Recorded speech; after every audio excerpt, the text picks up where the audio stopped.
continuer notre message. Et le dimanche passé, nous avons parlé du bilan, n'est-ce pas? Amen. On a parlé du bilan. Le thème était « Relève-toi et fais bien ton bilan ». Et dans le bilan, nous avons expliqué pas mal de choses, n'est-ce pas? J'espère que chacun de nous a pris sa part. La vie que Marie avait choisi, la bonne part. Parce que nous avons beaucoup de parts dans la vie quotidienne. Nous avons beaucoup de choses que nous recevons. Des hommes, de la famille, dans le mariage, dans le travail. Mais Marie a dit, j'ai reçu la bonne part cette fois-ci. Et une part qui ne peut jamais être ôtée. Parce que ce que tu reçois aujourd'hui, que ce soit un habit, un jour ça va périr, ça va passer. Ça peut être de l'argent, un jour ça finira. Mais le don du ciel ne finit jamais. Alléluia. Est-ce qu'on peut acclamer pour le Seigneur? Et donc nous avons dit que le bilan était un résumé de l'inventaire d'une entreprise. N'est-ce pas? Et que dans le bilan, il y avait un côté actif et il y avait un côté passif. Et le côté passif, je suis en train de récapituler le message du dimanche. Et dans l'actif, nous parle de tout ce que l'entrepreneur décide, apporte pour le bon fonctionnement de son entreprise. Et dans le passif, c'est les apports de ceux qui viennent nous aider, nous soutenir dans notre activité, dans notre vision. N'est-ce pas? Et nous avons dit que le bilan a comme pour but de réaliser un bénéfice. Malheureusement, il y a des bilans qui sont négatifs parfois, et nous nous retrouvons avec un résultat déficitaire. Ça veut dire que la chute d'une entreprise. Et nous avons dit des grandes entreprises exercent ou bien réalisent le bilan chaque année. Et c'est très important. Et quand vous voyez les grandes entreprises comme les Leclerc, comme les Auchan, comme les Carrefour, tenir jusqu'à aujourd'hui, c'est le bilan. La force d'une entreprise, c'est le bilan. Et une entreprise qui fonctionne, qui n'a pas de bilan, il ne sait pas s'il roule avec perte ou qu'il roule en bénéfice. C'est le bilan qui te fait comprendre que tu es en train de bien fonctionner. Où il y a des choses qui ne se passent, qui ne sont pas en harmonie avec l'avancement de l'entreprise que tu as montée. Alléluia. Et nous avons dit que nous aussi, nous avons un bilan à faire en tant qu'humains. Nous avons pris Josué chapitre 1, verset 8 à 9. C'est Dieu qui a parlé à Josué. Pour que tu réussisses dans tes entreprises, il faut que tu lises ce livre jour et nuit. Afin que tu réussisses dans tes projets. Dans la version parole de vie, on parle de projet. Dans la version Louis II, on parle de entreprise. Que Dieu te bénisse. Alléluia. T'as entendu, Seigneur? Hein? Donc, nous avons conclu que le bilan a comme pour objectif de réaliser, de savoir réellement ce qui s'est passé durant toute l'année 2024. Et nous, en tant qu'humains, nous sommes appelés à faire un inventaire. Et nous, notre bilan, ce n'est pas annuel, notre bilan est permanent.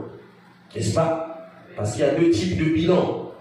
Il y a le bilan, il y a l'inventaire permanent, il y a l'inventaire intermittent. Ça veut dire que tous les jours ou chaque semaine, nous sommes appelés à faire le bilan.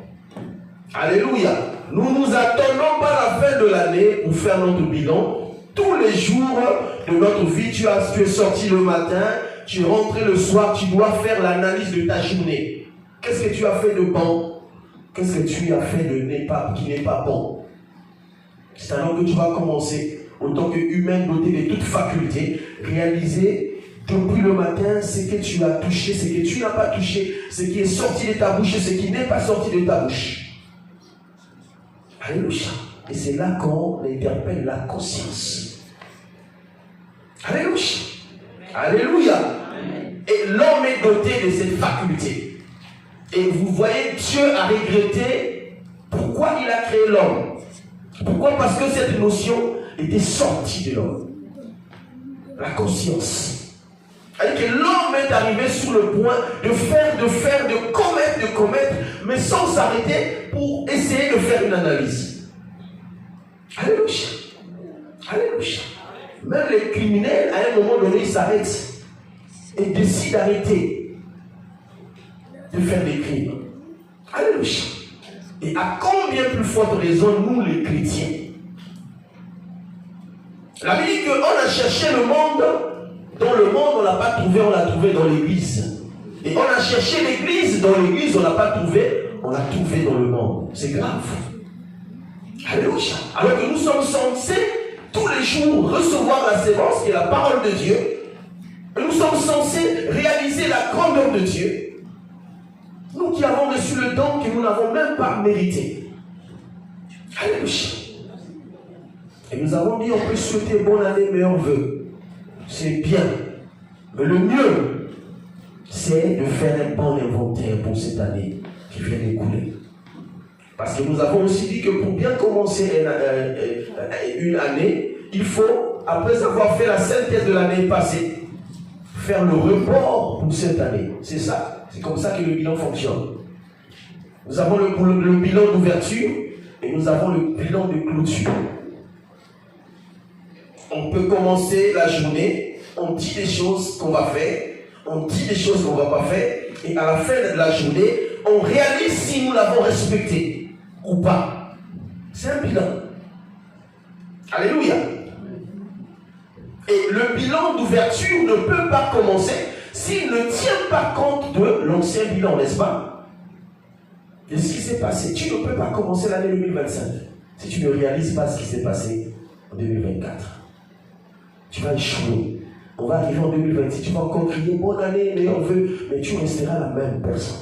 Rien ne va changer. Ceux qui t'ont connu en 2020 reviendront en 2026, ils vont retrouver la même sémence en toi, les mêmes habitudes en toi, le même comportement en toi. Pourquoi? Simplement parce que la notion du bilan est très éloignée du chrétien aujourd'hui. Alléluia. Alléluia. Est-ce qu'on peut acclamer pour le Seigneur? Et donc, nous allons reporter tout ce qui s'est passé durant l'année 2024 pour bien débuter l'année 2025. Et nous avons aussi dit que ce qui apporte le côté actif, plutôt le côté passif du bilan, c'est les apports. Ceux qui ont bien voulu aider l'entreprise à avancer. Nous avons les clients, nous avons les fournisseurs, nous avons beaucoup d'éléments qui viennent, nous avons des prêts en banque. Et nous avons parlé des clients solvables et des clients insolvables. C'est-à-dire que ceux qui ont pris et qui sont venus remettre à temps réel. Mais il y a des clients qui ont pris et qui ne sont jamais revenus. Ceux-là ne sont pas pour l'avancement d'une entreprise. Et dans la vie chrétienne, nous devons, c'est pourquoi la Bible dit, fuyer les mauvaises compagnies. Parce que les mauvaises compagnies sont capables de corrompre des bonnes mœurs. Ils ont cette capacité. Ce n'est pas logique que tu vois quelqu'un qui commence une activité et qui t'explique tout ce qui se passe dans son activité et qui te dit même le sens, le vrai sens de son activité et que tu viennes prendre quelque chose de cette activité que tu connais et que tu t'en ailles comme ça. Alors que tu n'es pas pour l'avancement de cette entreprise. Alléluia. Et nous, en tant que chrétiens, nous devons faire la somme de ceux qui nous ont accompagnés. C'est pareil. Ce n'est pas méchant. Mais bien aimé, c'est des secrets que la Bible nous expose afin que nous puissions aussi réussir. Alléluia. Alors que quand il parle à Josué, Josué se base sur les erreurs de Moïse pour qu'il puisse rentrer à Canaan. Il faut qu'il réalise ce que Moïse a fait de la sortie d'Égypte, juste là où il est décédé. Et pourquoi Dieu le tue? Et alors, ce bilan lui permettra de bien commencer avec le peuple, de rentrer dans la terre promise avec le peuple, de réussir à sa mission. Et quand vous lisez, Josué a réussi.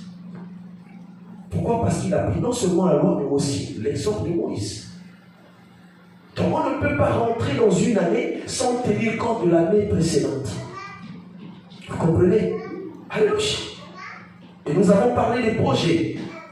Quelqu'un ne peut pas être né sans projet. Quelqu'un ne peut pas marcher sans projet. Nous sommes sur la terre l'unique chose qui me motive, moi qui vous parle, c'est le projet que j'ai mis en place dans ma vie. Tant que je n'ai pas encore réussi, je ne peux pas me fatiguer. Et donc, tous les principes qui sont élaborés dans ma vie, qui sont mis en place, c'est par rapport au projet que j'ai. Alléluia. Tant que je n'ai pas réuni tous ces éléments, vous pouvez faire tout ce que vous voulez de moi. Vous ne m'aurez pas. Alléluia. Je vous dis en passant, je suis, dans les années à venir, l'un de ceux qui seront comptés parmi les millionnaires de ce monde. Est-ce que vous croyez en cela? Alléluia. Et donc tu peux faire tout ce que tu veux de moi. Tu ne m'auras pas. Parce que je n'ai pas encore atteint même la cheville de ce que j'ai dans ma tête. Il faut que j'ai beaucoup d'argent. Je veux aider beaucoup de gens, mais il faut que j'ai de l'argent. Vous savez, j'ai fait un tour en Afrique. Tu peux pas aider tout le monde. Mais c'est bizarre quand tu as un cœur, un souci de faire du bien aux autres. Tu es limité. Je dis, mais si j'avais au moins 1 milliard. Ah, quelqu'un il vient, tu vois. C'est une ordonnance qui m'a coûté 50 000, ça fait même pas 100 €. Et pour ça, quelqu'un peut décéder. Alléluia. Mais les gens qui fréquentent les églises, hein, mais on se limite à la prière, il faut imposer. Mais non, il y a des choses. Amène quelqu'un à l'hôpital. Traitez-le, faites des examens. Pourquoi? Parce que les gens évitent la sortie d'argent. Celui qui a l'argent ne va jamais. Il y a à la place de la prière, il va mettre de l'argent. Parce qu'il y a des choses qui sont spirituelles, qui doivent être traitées spirituellement. Il y a des choses qui sont charnelles, qui doivent être traitées charnellement. Alléluia. Alléluia. Dis à ton frère, quelle est ta vision? Mais tu ne lui réponds pas parce que ta vision c'est à toi. Quel est ton projet? Alléluia. Quel est ton projet? Et si tu as un projet, garde-le précieusement. C'est ton projet, ce n'est pas mon projet. C'est-à-dire qu'il n'y a que toi pour prendre soin de ton projet. Je peux t'aimer, je peux te dire tout ce que je veux, mais ton projet reste ton projet. Je n'aurai jamais la même compassion que toi dans ton projet. Jamais de la vie, même si je te le dis. Parce que dans l'homme, il y a l'égoïsme, il y a ce qu'on appelle l'égoïsme. Alléluia. Ce qui fait que si quelqu'un vient ici avec une arme, dit bon, on veut tuer le frère, et qu'est-ce que tu penses si on te tue à la place du frère? Pensez que je veux dire tuer moi et laisser le frère? Vous pensez à cela? Vous vous trompez? Alléluia. Qu'est-ce qui fait ça? Il n'y a que Jésus qui a fait ça. Moi je ne peux pas. Je vous dis. Je ne veux pas vous mentir que quelqu'un vienne. Je ne mourrai pas. Je veux vivre, j'ai une famille, bien aimé. C'est très important. Alléluia. Donc déjà, rien que par cet exemple-là, ton projet reste ton projet. Et il n'y a que toi pour commencer, pour faire les efforts. C'est pourquoi je suis libre aujourd'hui. Je dis toujours, je suis redevable à personne, moi qui vous parle. Je ne dois personne. Parce que ce que je suis aujourd'hui, c'est moi-même et mon Dieu. Personne ne viendra dire que c'est moi qui ai fait cet homme. Je me suis battu. J'ai payé le prix qu'il faut. Et je ne suis pas encore arrivé à la destination de ma vision. Et je sais que cela s'accomplira. Un jour, si c'est le moment, je respecte les principes. Alléluia. Alléluia. Dis-le avec moi, les problèmes arriveront. Les situations arriveront. Mais le projet ne meurt jamais. Alléluia, nous acclamons le Seigneur. Joseph avait un projet. Ses frères avaient pensé que le fait de lui mettre dans une citerne, le fait de le vendre, suffisait qu'il puisse tuer le projet de Joseph. Alléluia. Et jusqu'en Égypte, même dans un pays où tu n'as aucun part, le projet peut se réaliser. La Bible déclare que tout est possible à lui, rien n'est impossible à celui qui croit. Et si tu crois seulement, quelque chose va se passer. Joseph n'avait pas d'oncle en Égypte. Il n'avait pas de père ni de mère là-bas. C'est après qu'il a appelé sa famille parce qu'il était déjà élevé. Il n'avait pas quelqu'un. Mais c'est la vision en lui qui a fait parler le roi. Et qui l'a fait élever dans un pays étranger. Ne compte sur personne, mon frère, ma soeur. Il ne faut jamais compter sur quelqu'un. Jamais. Compte d'abord sur toi-même. Compte sur toi-même. Maudit soit celui qui s'est confié en l'homme. Maudit soit celui qui s'est confié en l'homme. Au nom de Jésus. Et donc, nous voulons, toujours par cette même prédisposition, continuer notre message. Parce que quand je fais un peu la synthèse de tout cela, ça me ramène au nouveau départ. Alléluia. Ça me ramène au nouveau départ. Et vous savez que chaque nouveau départ a des bases, a des principes, a des fondations. Tu ne peux pas commencer un départ si tu n'as pas mis des principes devant toi. Et si tu peux noter le thème d'aujourd'hui, c'est le nouveau départ. Le nouveau départ. Et nous avons dans la Bible, à plusieurs reprises, Dieu a fait un départ, a refait un nouveau départ. Quand nous lisons la vie d'Adam, qui était le premier homme, c'était un départ pour Dieu. Dieu voulait quelque chose, il avait une vision. Mais ça n'a pas marché avec Adam. Il est allé avec Noé, avec la destruction de tout ce que nous connaissons. La pluie de 40 jours et 40 nuits. Mais même la génération de Noé n'a pas accompli la pensée, la vision de Dieu. On est allé avec Abraham, on est allé avec Moïse. On a des prophètes qui sont venus. Alléluia. La vision de Dieu n'était toujours pas à son apogée. C'est ainsi que nous parlons de la grâce qui est Jésus-Christ de Nazareth. Et donc nous allons nous baser, au début de cette année, parler des principes que Dieu a mis en place pour la réussite de son projet qui est la nouvelle alliance. Alléluia. Parce que Dieu a compris qu'il fallait mettre d'autres principes, il fallait mettre au point d'autres éléments pour réussir au projet qu'il avait. Le projet qu'il avait, c'était le salut. Mais aucun homme ne l'a compris. Sinon que lui-même, Jésus. Alléluia. Et qui peut me rappeler, ou qui peut se rappeler du premier élément que Dieu a mis en place pour la grâce, pour le nouveau projet qu'il a eu. Qui peut me rappeler?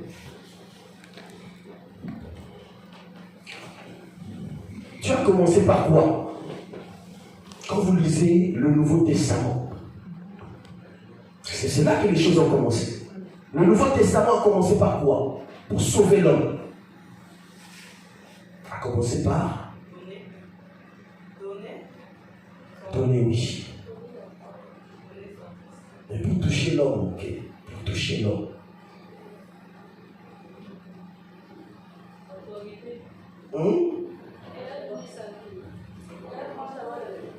Hein? La création du monde. La création du monde, oui, c'est vrai, c'est la restauration. La création du monde, comme il a fait en Genèse, il voulait restaurer, c'est vrai. Mais c'est pas ça que j'attends. La stratégie que Dieu a mis en place pour sauver l'humanité, il a commencé par quoi? Il a donné sa vie. Oui, il a donné sa vie. Oui. La croyance, oui. Il a formé, oui. Il a envoyé qui pour inaugurer? Hein? Alléluia. Est-ce qu'on peut acclamer le Seigneur? Il a envoyé Jean-Baptiste. Oui. La nouvelle alliance a commencé par une préparation d'abord. Par une préparation. Parce que le message du ciel ne pouvait pas venir atterrir comme ça. Et l'homme ne pouvait pas croire si le cœur n'était pas encore préparé. Et nous ne pouvons pas vivre cette année 2024 si nos cœurs ne sont pas préparés.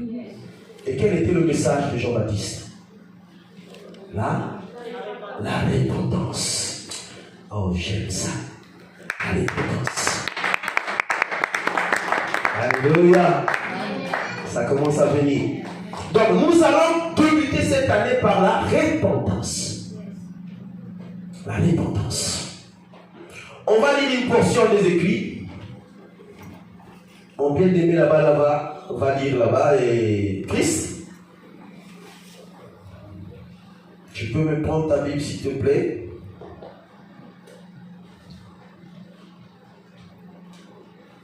La repentance. 2 Chroniques chapitre 7 verset 14 à 15.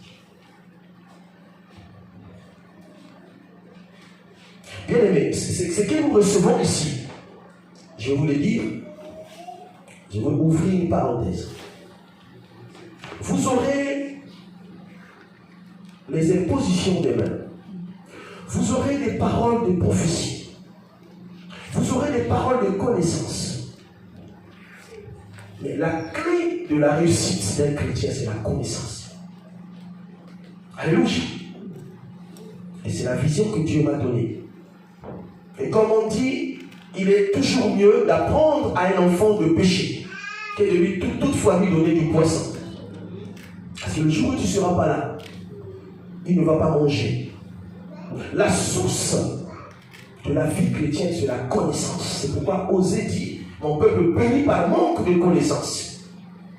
Si tu as la connaissance, bien-aimé, tu vas arriver dans une contrée. Tu écouteras un homme parler de la part du Seigneur. Tu sauras que cet homme est vrai ou cet homme est faux. Parce que tu connais la parole de Dieu. Tu arriveras dans une contrée où une personne demande de l'eau pour laver les femmes. Parce que nous les voyons aujourd'hui. Encore des femmes mariées. Yes. Et un témoignage que j'ai écouté, son mari est dans la même église et permet que sa femme soit lavée par une autre personne, un pasteur. Pourquoi? Parce qu'on n'a pas la connaissance. Que tu sois marié ou pas, ton corps est précieux pour l'Éternel et pour celui qui va te choisir. C'est pas pour le pasteur.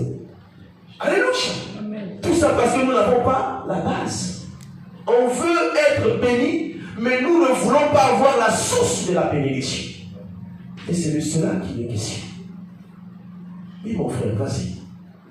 2 Chroniques, chapitre 7, verset 14 à 15. On va découvrir quelque chose et qui sont rares dans les assemblées aujourd'hui. La repentance est moins parlée, alors que c'est le socle de la vie d'un chrétien. Et vous voyez dans les réseaux sociaux, il y a tous les messages, mais quand vous lisez la repentance, il y a même moins de vues. Je l'ai constaté pendant que j'ai préparé ce message. Pourtant, c'est un message capital. Tu ne peux pas passer à autre chose si ton cœur n'est pas préparé. Vas-y, mon frère. 2 Chroniques, chapitre 7, verset 14 à 15. Oui. Si mon peuple sur qui est convoqué mon nom s'humilie, Yes. prie et cherche ma face, et s'il se détourne de ses mauvaises voies, je l'exaucerai des cieux. Je lui pardonnerai ses péchés, et je guérirai son pays. Yes. Mes yeux seront ouverts désormais. Mes yeux seront ouverts désormais. Et mes oreilles seront attentives à la prière faite en ce lieu. Et mes oreilles seront attentives à la prière faite dans ces lieux. Ces lieux, c'est l'entreprise, c'est ta vie. Alléluia. Amen. Et donc, on peut comprendre par cette portion des Écritures qu'il y a des moments où Dieu bouche ses oreilles. Il y a des moments où Dieu ferme ses yeux. Alléluia. Et quand nous lisons la mission de Jean-Baptiste, et effectivement, la Bible dit qu'il est venu pour préparer les cœurs des enfants et les amener vers les cœurs des pères. Alléluia. Il est venu préparer le chemin de celui qui devait venir. Or, celui qui devait venir était plus grand que lui. C'est pourquoi le jour de son baptême, il y a une contradiction, il y a un débat entre Jésus et Jean-Baptiste. Il dit non, je ne peux pas faire cela parce que toi tu es supérieur à moi. C'est sans qu'un contredit que l'inférieur est béni par le supérieur. Jésus a dit, laisse que les écrits s'accomplissent. Depuis Ésaïe, depuis le commencement, il a été annoncé comme ça. C'est la nouvelle stratégie que Dieu a mis en place pour le salut de l'humanité. Alors Jean-Baptiste a compris. Alléluia. Et c'est là qu'il va accepter de baptiser Jésus, Christ de Nazareth. Oh mon Jésus, je t'aime bien. Alléluia. Mais dans ce passage, il y a des mots qui attirent mon attention. Il dit, si mon peuple sur qui est invoqué mon nom, elle dit que si le peuple sur qui je compte, parce que le nom de Dieu ne peut qu'être évoqué sur une personne qui compte. Et s'il s'humilie, la première des choses, s'il prie, alléluia. Et s'il se détourne, ou s'il cherche ma face plutôt, et s'il se détourne des mauvaises choses, alléluia. Et la suite, c'est qu'il y a la bénédiction qui arrive. Alléluia. Et cette année, si nous voulons inverser cette pyramide, on ne sera jamais béni. La bénédiction, c'est la part de l'homme et la part de Dieu. Ne cherche pas la part de Dieu si toi, tu n'as pas encore mis ta part. Alléluia. Si mon peuple sut qui est invoqué mon nom, que mon nom est invoqué, s'humilie. Si seulement si l'Assemblée de Dieu, pour le début de cette année 2025, pouvait c'est quoi s'humilier? Quelqu'un peut donner la définition de s'humilier? Si ce peuple pouvait s'humilier, se rabaisser, voilà. Comment qui dit ça? Moi j'aime bien cette langue-là. C'est trop riche. J'encourage beaucoup ceux-là qui étudient en Lingala. C'est une langue très riche. Cette langue est très proche de l'hébreu, même du grec. C'est-à-dire que celui qui étudie la Bible en Lingala a plus d'avantages que nous qui étudions en français. Parce que le mot soit exact, tu n'as pas besoin de fouiller dans un dictionnaire. Comment qui dit ça? Alléluia. Donc, s'humilier, c'est se rabaisser. Se rabaisser. Et se rabaisser envers qui? Devant Dieu et aussi devant les hommes, bien sûr. Alléluia. Parce qu'en réalité, tous nous sommes esclaves. Un esclave ne peut pas se taper la poitrine devant un autre esclave. Alléluia. Parce que vous avez la même sentence, vous avez la même peine. La différence est au niveau des traitements. Alléluia. Tu peux avoir un peu, moi je peux avoir moins, mais nous sommes tous esclaves parce que nous sommes dans le même champ. Alléluia.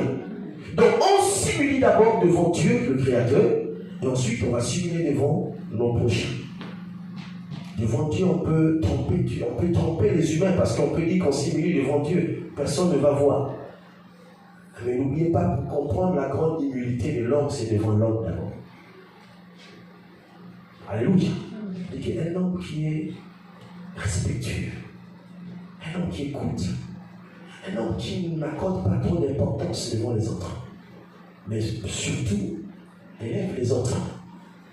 Un homme dans un endroit où les gens parlent, il ne cherche pas à se montrer comme s'il était au-dessus des autres.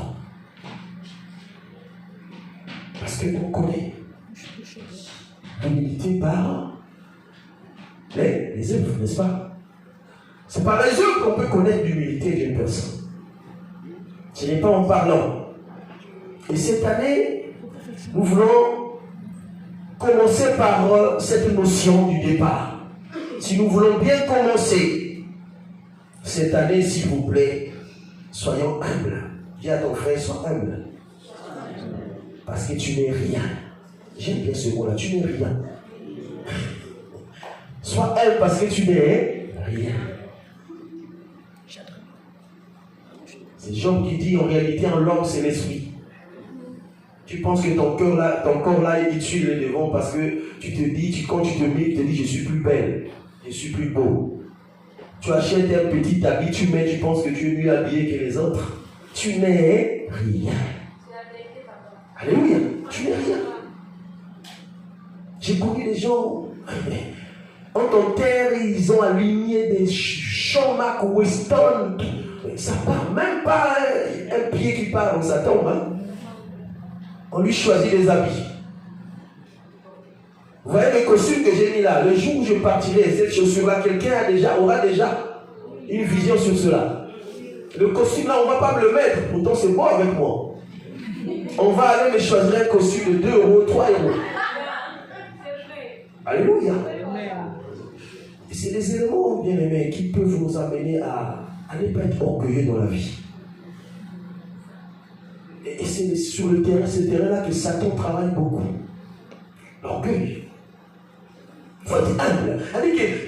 On te regarde, on te cherche. On ne trouve pas quelque chose de bizarre en toi. Après, on peut toujours, comme étant vivant sur la terre, nous n'avons pas encore atteint la perfection. On va toujours remarquer quelque chose de pas bien en toi. Mais l'orgueil. Alléluia.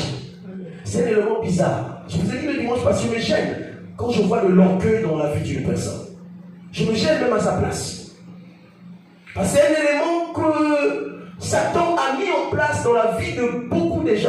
Et que ces gens-là ne se rendent pas compte qu'il y a cet élément en eux. C'est-à-dire que tu as de l'orgueil, mais tu ne te rends pas compte que c'est de l'orgueil. Alléluia. L'humilité. On va expliquer la l'importance. Nous acclamons le Seigneur. Alléluia.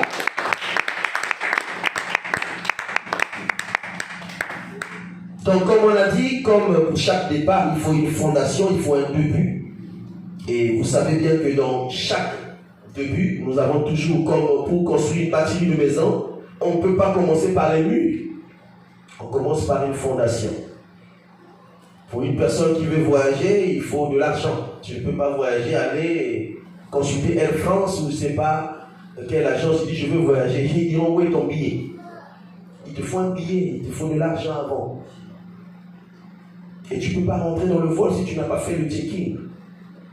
Et vous voyez que tout ça est mis en place pour vous expliquer qu'on ne peut pas commencer sans pour autant respecter les principes. Alléluia. La repentance est un mot d'origine grecque, métanoïa. Notez et allez faire des recherches. Métanoïa qui veut dire, qui est séparé en deux. Méta qui veut dire changement. Et noïa qui veut dire mentalité, qui veut aussi dire pensée, qui veut aussi dire entendement. Donc, métanoïa veut dire changement de mentalité, changement de pensée, changement d'entendement, changer la manière de voir les choses. Alléluia. Et c'est ce que Jésus voulait dans la vie de son peuple. Ils sont restés pendant longtemps à respecter leurs coutumes, à respecter leur idéologie. Et quand on parle de grec dans la Bible, vous voyez, Jean allait les affronter. C'est des gens qui avaient le logos. Le logos était comme une secte, un groupement de gens qui étaient tellement intelligents, qui avaient tellement de l'assurance en eux. Et tu ne pouvais pas leur expliquer quelque chose. Ils étaient sages de leur point de vue. Alléluia. Et donc il fallait commencer par un changement d'abord. Un changement. On parle beaucoup avec les panas et ceux qui sont dans la révolution de l'Afrique. Et on parle beaucoup avec eux. Je dis, mais on ne peut pas vivre un changement si la mentalité africaine n'a pas encore changé. C'est impossible. Il faut commencer. C'est-à-dire qu'enlever son regard sur les responsables ou ne plus jeter la responsabilité sur les personnes, mais que nous-mêmes que nous voyons. J'étais en Afrique, il y a des heures où tu as peur de te balader. Il y a un groupe de gens qui se baladent avec des matières, des couteaux. Une fois qu'ils te rencontrent sur ton chemin, si ce n'est pas ton jour, ils te prennent tout ce que tu as. Ils sont tombés, ils font tout. Et ils peuvent même te tuer sur le chemin. La mentalité. Et Jésus a bien voulu faire un nettoyage. Et c'est ce que Dieu avait exactement fait dans le désert. C'est pourquoi je vous ai dit la fois passée, ne confondez pas le désert avec l'Égypte. Parce que dans le désert, c'est Dieu. En Égypte, c'était Pharaon. Alléluia. Amen. Alléluia. Amen. Pour changer une mentalité, c'est un grand travail. Pour celui qui désire, c'est un petit travail. Alléluia. Parce que nous avons l'éducation. J'ai connu des enfants qui ont grandi dans la guerre. Qui sont nés dans la guerre, grandis dans la guerre. C'est-à-dire qu'ils ont perdu leur femme, leurs parents. Et ils ont grandi avec ça. Et dans leur tête, c'est la vengeance. Et ils ne vont pas rencontrer ceux qui ont tué leurs parents. Ils se vengent sur tout ce qu'ils voient dans leur vie. Alléluia. Alléluia. Donc c'est devenu une mentalité pour lui. Et une telle personne, tu le rencontres et que tu lui parles de l'évangile. Et s'il n'y a pas le commencement, cette personne ne recevra jamais l'évangile. Parce qu'il y a une mentalité qu'il faut d'abord nettoyer. Et tous, nous avons des mentalités. Dis, j'ai une mentalité. Tu as une mentalité. Il faut changer de mentalité. Alléluia. Il faut changer de mentalité. Nous acclamons le Seigneur.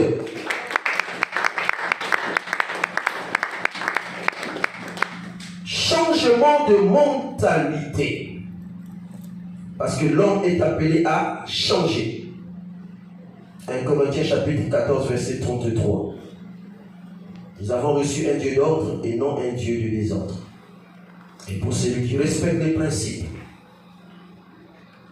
il finit toujours par s'accorder avec ce que tu as mis en place. Parce que nous sommes comme...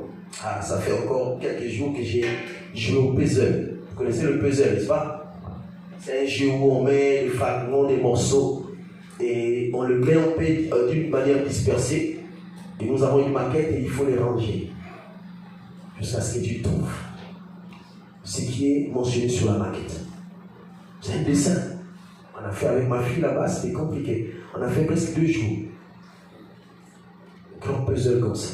Alléluia. Et notre vie est exactement, parce que moi je ne fais rien sans tirer quelque chose. C'est comme ça que j'ai la facilité de me plonger dans chaque domaine. Et dans ce domaine, je tire toujours une leçon. Et qu'est-ce que j'ai tiré comme leçon dans ce puzzle? C'est que tu ne peux rien commencer, tu ne peux rien achever si tu n'as pas la maquette. Alléluia. La maquette, on te met le dessin. Et sur le dessin, là, on te met ce qui a déjà été mis en place. Et on le met en désordre. Et donc, tu regardes la maquette, tu commences à mettre en place chaque élément, et tu avances tout en regardant la maquette. Et nous ne pouvons pas avancer dans la vie si nous n'avons pas le regard sur notre maquette. Parce que nous sommes là, c'est le résultat de ce qui a déjà été fait. Alléluia. Il a fait des projets de bonheur, des projets de paix pour toi. Il ne t'a pas créé pour souffrir. Avec que tu es déjà là comme une maquette. Tu es déjà là comme un puzzle. Mais il suffit que tu puisses regarder à ce qui a déjà écrit et que tu te mettes en place pour te réformer, pour vivre la vie, pour reconstituer ta vie telle qu'elle a été écrite au départ. Alléluia. Alléluia. Est-ce qu'on peut encore acclamer? Est-ce que nous sommes ici? Est-ce que ça rentre quand même? Ça rentre quand même. Acclame encore. C'était difficile ce puzzle. Je vois ma fille rigoler là-bas, ouais, c'était difficile. Il y avait un chat, il y avait un chien, mais le dessin n'était même pas clair. Tu ne pouvais pas voir le dessin, mais il fallait le faire. Et moi, comme j'ai toujours cette habitude, quand je commence quelque chose, il faut que je la finisse. Et il fallait finir. Il y avait à manger à côté, mon épouse avait préparé, j'ai dit, je ne mange pas tant que je n'ai pas fini ici. Et tu avances, suffit. Tu manges, tu reviens, ça finit pas. Il dit, mais comment? Il dit, il faut que ça finisse. Et quand on a fini, tous on a acclamé parce que c'était merveilleux. Alléluia. Oh, c'est bien. La Bible dit dans le livre de Rois, chapitre 21, verset 25. On peut lire, bien aimé. 1 Roi 21, 25 à 29. 1 Roi 21, 25 à 29. On va prendre l'exemple de cet homme-là pour notre nouveau départ. Parce que tu peux peut-être te culpabiliser, dire que voilà, j'ai trop de péchés, j'ai trop fait du tort, j'ai trop fait du mal. Et on va te montrer cet homme qui s'appelle Akab. 1 Roi, chapitre 21, verset 25 à 29. Voici, je vais faire venir le malheur sur toi. Je vais faire venir le malheur sur toi. Je te balayerai. Je t'exterminerai. Quiconque appartient à Achab, celui qui est esclave et celui qui est libre en Israël, et je rendrai ta maison semblable à la maison de Jéroboam, fils de Nébat, et à la maison de Béacha, fils d'Achija, parce que tu m'as irrité et que tu as fait pécher Israël. Parce que tu m'as hérité, parce que tu as fait pécher Israël, c'est son fils bien-aimé, c'est le peuple, le fils de Jacob. Alléluia. C'est Jacob plutôt. Vas-y. L'Éternel parle aussi sur Jézabel. Et il dit, les chiens mangeront Jézabel, près du rempart de Jezreel. Celui de la maison d'Achab qui mourra dans la ville sera mangé par les chiens. Et celui qui mourra dans les champs sera mangé par les oiseaux du ciel. Il n'y a eu personne qui se soit vendu comme Achab pour faire ce qui est mal aux yeux de l'Éternel. Il n'y a personne qui se sont vendus comme Achab de faire ce qui est mal aux yeux de l'Éternel. Donc c'est le grand, si on peut le qualifier, le grand pécheur de l'époque. C'est Dieu qui parle. C'est le prophète de Dieu qui est le porte-parole de Dieu qui est en train de parler. Alléluia. Vas-y. Et Jézabel, sa femme, l'y excitait. Et Jézabel, sa femme, l'a poussé. Au lieu de le protéger, au lieu de faire de remarques de ce que son mari faisait, l'a encouragé dans ce mal. Il a agi de la manière la plus abominable. Il agit dans la manière la plus abominable. En allant après les idoles. En allant après les idoles. Comme le faisaient les Amoréens. Que l'Éternel chassa devant les enfants d'Israël. Après avoir entendu les paroles d'Élie, Achab déchira ses vêtements. Après avoir entendu les paroles d'Élie, Achab déchira ses vêtements. Il mit un sac sur son corps. Il mit un sac sur son corps. Et il jeûna. Et il jeûna. Il coucha avec ce sac. Il coucha avec ce sac. Et il marchait lentement. Il marchait lentement.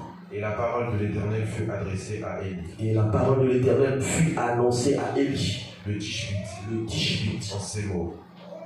As-tu vu comment Achab s'est humilié devant moi? As-tu vu comment Achab s'est humilié devant moi?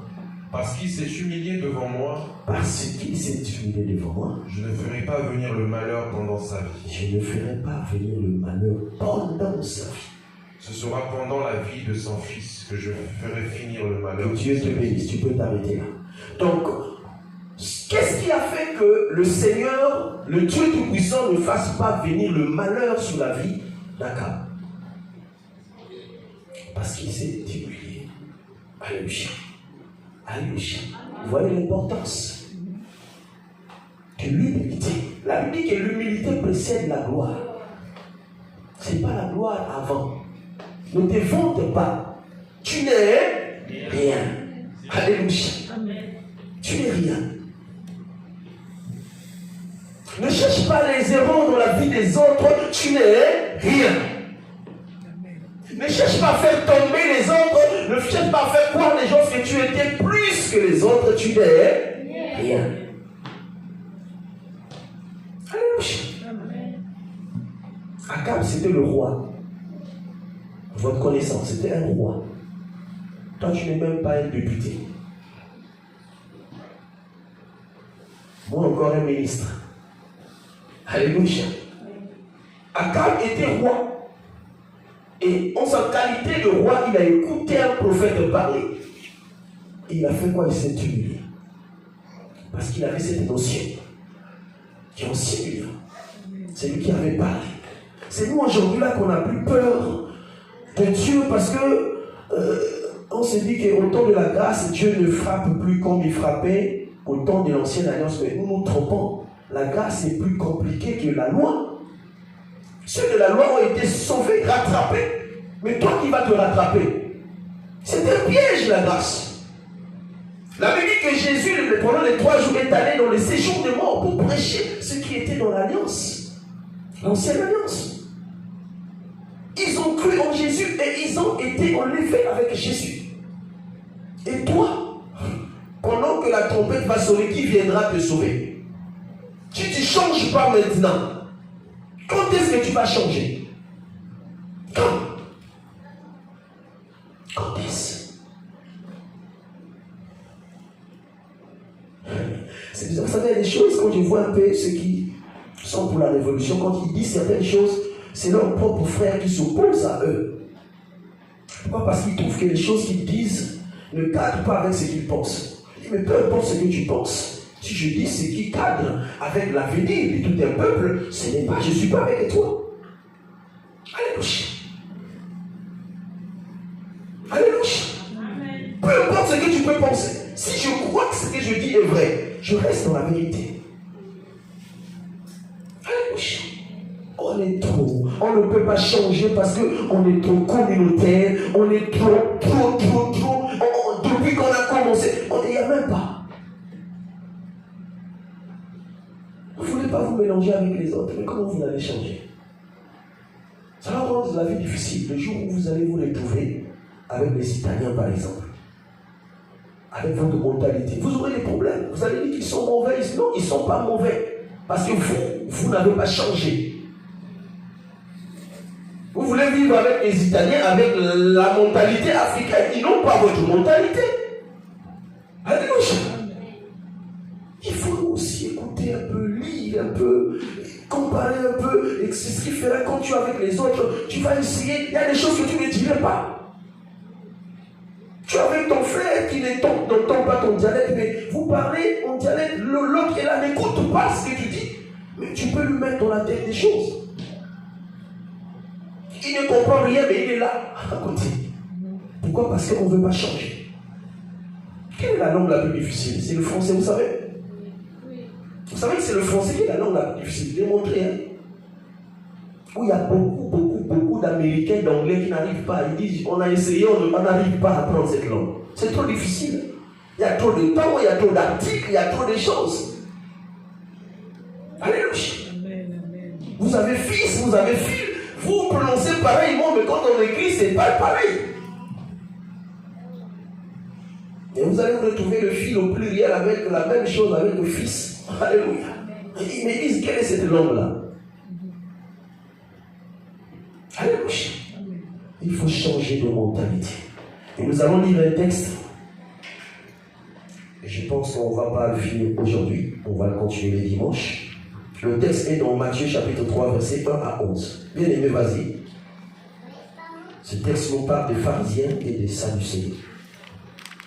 Et nous allons comprendre la mission de Jean-Baptiste pour préparer le chemin.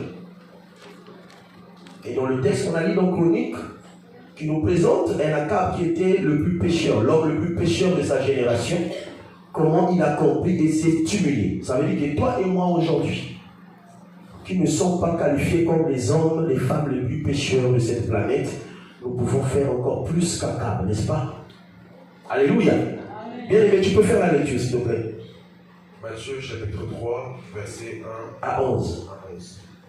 En ce temps-là parut Jean-Baptiste. En ce temps-là parut Jean-Baptiste. Prêchant dans le désert de Judée. Voilà, donc le ministère de Jean-Baptiste commence.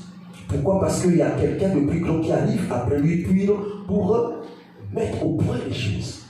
Alléluia. C'est pourquoi on dit en ce temps-là. Ce temps-là, c'était l'arrivée de Jésus-Christ. Il disait, répondez-vous. Il disait, répondez-vous. Car le royaume des cieux est... Donc changez de mentalité. Ou changez votre entendement. Car le royaume des cieux est proche. Jean est celui qui avait été annoncé par Ésaïe, le prophète. Yes. Donc ce n'est pas une affaire d'aujourd'hui que je vous dis, c'est une affaire qui date des années, des siècles. C'est ici la voix de celui qui crie dans le désert. Préparez le chemin du Seigneur, aplanissez ses sentiers. Jean avait un vêtement de poil de chameau et une ceinture de cuir autour des reins. Il se nourrissait de sauterelles et de miel sauvage. Les habitants de Jérusalem, de toute la Judée et de tout le pays des environs du Jourdain se rendaient auprès de lui. Et confessant leurs péchés, ils se faisaient baptiser par lui dans le fleuve du Jourdain. Mais voyant venir son baptême, beaucoup de pharisiens et de sadducéens, il leur dit, écoutez, race de vipères, qui vous a appris à fuir la colère. Yes. Produisez donc du fruit digne de la repentance. Produisez donc les fruits dignes de la repentance. Et ne prétendez pas dire en vous-même. Nous avons Abraham. Pour père. Car je vous déclare que de ces pierres-ci, Dieu peut susciter des enfants à Abraham. Car je vous déclare, et c'est effectivement ce qu'il est en train de vouloir faire. Parce que dans la grâce, il est en train de faire un greffage de l'olivier naturel à l'olivier sauvage. Elle dit que vous comptez sur Abraham, vous dites que vous êtes des enfants biologiques d'Abraham, mais tenez-vous tranquille.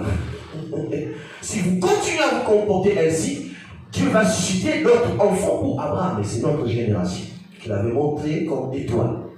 Je crois qu'on en avait déjà parlé ici. Oui?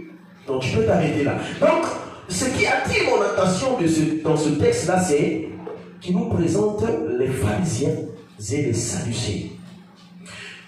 Jean-Baptiste est en train de faire son travail, de faire son ministère, de baptiser, le baptême. C'était ça, le rôle, parce que la repentance, c'est le baptême. Quand on parle de la repentance, c'est le pardon du péché, c'est la mise en place de sa conscience, regretter de ce qu'on a fait, demander pardon et passer dans les eaux des baptêmes.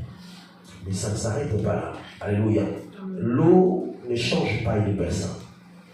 Alléluia. Mais ce qui attire mon attention dans ce texte, c'est qu'il présente deux catégories. Il les voit venir, ces deux personnages, c'est-à-dire que les pharisiens et les sadducéens. Les pharisiens, quand vous faites les recherches, c'était une secte dans le judaïsme, comme les sadducéens. C'était des sectes dans le judaïsme. Les pharisiens, ils avaient mis en place leur intelligence, leur coutume, leur tradition à la place de la loi. Donc quand Jésus fait la remarque aux pharisiens, a dit qu'ils ont mis en place leur tradition. Ils ont beaucoup plus considéré la tradition que la loi de Dieu. Alléluia. Mais ils croyaient quand même à la résurrection de Jésus. C'est-à-dire qu'ils avaient un tout petit pied dans la vérité, mais la plus grande partie de leur vie était dans les choses de leur coutume. Et aujourd'hui encore, nous avons des chrétiens comme ça. Alléluia.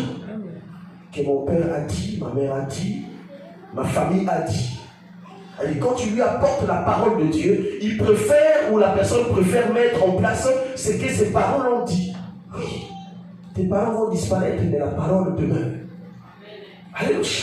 Et les Sadducéens, c'était des gens qui ne croyaient pas déjà à la résurrection, et ils ne croyaient pas au miracle, ils ne croyaient pas à la mouvance du Saint-Esprit. C'est pourquoi vous allez voir que parmi les situations dans la vie de Paul, il a été convoqué dans le Sanhédrin et il s'est rendu compte que dans le Sanhédrin c'était la cour suprême, là où les grands prêtres faisaient le jugement quand tu ne respectais pas la loi. Alléluia. Et quand il était convoqué là-bas, il va se rendre compte que là-bas dans la salle, il y avait des Sadducéens, il y avait des pharisiens. Il va donc les confondre en disant, moi, pharisien, né pharisien, et voilà, je suis convoqué ici à cause de ce que je crois à la résurrection de Christ. Et la Bible les a mis en contradiction. Parce qu'il y avait beaucoup plus de pharisiens que de sadducéens. Alléluia. Race de vipère. Alléluia. C'est le serpent ici en France, qualifié comme le serpent le plus venimeux. Vous savez? Vipère. Le seul qui est en liberté et qu'on suppose le serpent le plus dangereux ici en France. Et quand il te mord, il te laisse un venin. Et si tu n'as pas la grâce, tu vas mourir. Et Jean-Baptiste les traite de race de vipère. Alors qu'en d'autres termes, vous êtes là, vous vous habillez en tenue sacerdotale, mais vous faites comprendre aux gens que vous êtes sur le droit chemin, mais en réalité, vous ne l'êtes pas. Ce que vous donnez au peuple de Dieu ne concorde pas avec ce que Dieu dit pour ce peuple. Et où avez-vous appris la colère de Dieu? Parce que la repentance était pour éviter la colère de Dieu. Qui vous a appris ça? Alors si vous voulez bien, vous avez compris que le temps est arrivé, répondez-vous et changez le mode de vie. Alléluia. Changez le mode de vie. Le changement. Dans la repentance, nous avons la première phase, qui est la prise de conscience. Bien aimé. La prise de conscience. La prise de conscience, c'est que tu écoutes la parole de Dieu. La Bible dit que la foi vient de ce qu'on entend. Et ce qu'on entend vient de la parole de Dieu. C'est-à-dire que tu écoutais la parole de Dieu. Et cette parole t'a touché. Mais qu'est-ce que je suis? Où est-ce que je me retrouve? Qu'est-ce que j'ai fait et qu'est-ce que je n'ai pas fait? C'est-à-dire que cette parole t'a touché. Et cette parole va te pousser à prendre une décision. Parce que la repentance ne suffit pas. Alléluia. La preuve en est que Judas s'est repenti. N'est-ce pas? Il faut que tu arrives à la conversion. C'est pourquoi Paul dit la repentance, que ça nous amène. J'ai prêché, il cite un peu les contenus qu'il a prêché. Et il dit que j'ai prêché la repentance, la conversion et le changement d'attitude. Donc, tu es touché, tu es choqué et tu prends une décision. C'est cette décision qui va t'amener à changer. Tant que tu n'as pas encore pris conscience, tu ne pourras pas changer. Tu vas peupler l'église. Et tu seras compté parmi les chrétiens. Physiquement, mais spirituellement, tu ne seras pas compté. Alléluia. Et nous voyons les fruits de la repentance par les œuvres. Ah non, je vais rappeler, je crois que j'ai noté ce passage. Très important. C'est Paul qui le dit. Dans le livre de... c'est dans le livre corinthien.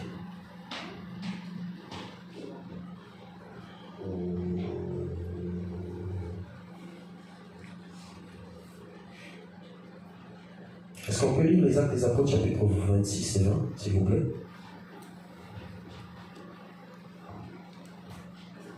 Les Actes des Apôtres, chapitre 26 et 20.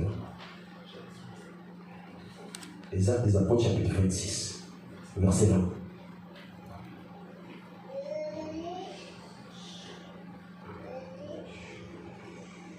Oui, c'est ça. À ceux de Damas. À ceux de Damas. D'abord. Puis à Jérusalem. Dans toute la Judée. Et chez les païens. J'ai prêché la repentance. Et la conversion à Dieu. Avec la pratique d'œuvres dignes de la repentance. Est-ce qu'on peut acclamer pour la parole? Ce verset pensé m'échapper. Alléluia. Donc, Paul dit qu'il a prêché la repentance, il a prêché la conversion, et la suite, c'est quoi? C'est des actes qui suivent ces deux prédications. Donc, on reconnaît un chrétien, une personne qui s'est repentie, une personne qui s'est convertie, parce que la conversion, c'est le changement d'un état à un autre. Alléluia. Et c'est par les œuvres que nous voyons se changer. J'ai été au pays, j'ai amené les zéros, arrivé à l'aéroport, je ne pouvais pas les utiliser. Pour mes courses, il fallait donc changer de monnaie. Donc, d'euros, j'ai changé en francs CFA. Et une fois que tu as des francs CFA, le franc CFA ne peut pas changer ou redevenir euro, impossible. Quand même tu as fini, dès que tu finis là, si tu dis non, il ne peut plus te remettre dessus. C'est fini. Et c'est un peu ça le changement. C'est-à-dire que si tu étais voleur, voleuse, tu ne peux plus. On te connaît dans tous les magasins. Et une fois que tu rentres, les caméras te reconnaissent. Mais une fois que tu es repenti, tu t'es converti, tu changes, tu rentres, même si tu vois quelque chose, il n'y a personne, tu ne touches plus. Parce que tu as changé. Alléluia. On te reconnaît menteur, menteuse quand tu mens, mais tu fais croire à tout le monde que tu as raison. Mais quand tu es converti, quand tu es repenti, converti, quand on te voit, même s'il y a une occasion qui te pousse à mentir, tu ne mens plus parce que tu es devenu une nouvelle créature. Alléluia. Nous acclamons pour le Seigneur. Dis avec moi, Jésus, j'ai été écouté. J'ai été écouté. À la maison, prends le psaume 51. Tu vas lire le psaume de David, tu vas comprendre l'homme, le roi. Lui aussi, il était roi. Mais si Dieu l'avait qualifié l'homme selon le cœur de Dieu, parce que cet homme avait compris l'humilité. Alléluia. Le pardon était dans sa bouche comme la nourriture de tous les jours. Et quand il demandait pardon, il était sincère dans son pardon. Ce n'est pas tu viens devant ton frère, pardonne-moi parce que j'ai mal fait, mais tu le fais juste pour tromper les gens. Mais dans ton cœur, tu as encore les choses. Alléluia. C'est un pardon sincère et Dieu regarde les cœurs. Et il a dit l'homme selon mon cœur, David. Alléluia. Dis Seigneur, je t'ai écouté cet après-midi. Tu connais mieux mon cœur que moi-même. Mais tu as mis en moi une conscience. Maintenant que ta conscience parle. Que ta conscience parle. Dieu de gloire, je veux te célébrer dans ma vie. Je veux te servir avec zèle durant cette année 2025. Et je veux te servir dans la vérité. Seigneur, conduis-moi. Comme tu m'as montré que l'inventaire se passe tous les jours de ma vie. Que je réalise ce que j'ai fait de bon.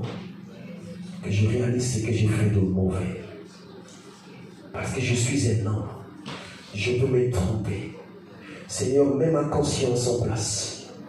Afin que là où je me suis trompé, que je revienne en arrière. Que je redresse ma vie avec toi. Et que je pose les actes qui sont dignes de repentance. Dans le nom de Jésus. Dans le nom puissant de Jésus. Nous t'avons ainsi prié, nous disons Amen. Amen. Voilà, que Dieu vous bénisse. Et c'est quelqu'un qui est venu pour la première fois en cet endroit.